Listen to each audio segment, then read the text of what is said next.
Narito ang mabilisang buod ng crisis at disaster management natin dito sa Pilipinas. So, alamin natin ngayon kung paano nga ba eksaktong naghahanda ang ating mga otoridad para makontrol agad ang anumang sakunang yumanig sa ating lipunan. Pero bago tayo pumunta sa mismong aksidente, kailangan muna nating intindihin yung pundasyon niyan. Una, ang ating legal na pundasyon.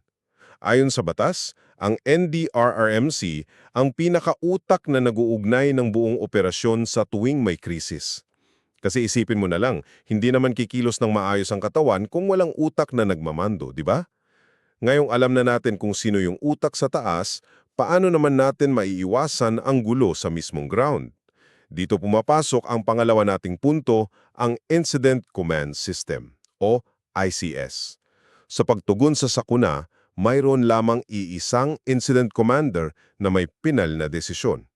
Bakit? Tulad ng isang barko sa gitna ng bagyo, siguradong lulubog yan kung dalawa ang kapitan. Kaya kailangan natin ng nag-iisang malinaw na boses.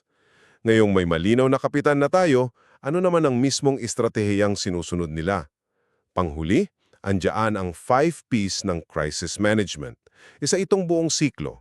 Nagsisimula yan sa pagiging proactive, kung saan hunulaan at pinaghahandaan na natin yung banta bago pa man ito tumama.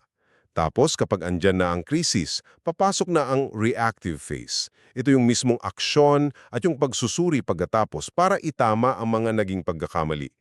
Makikita natin dito na ang tunay na tagumpay laban sa sakuna ay nakakamit natin bago pa man ito mangyari.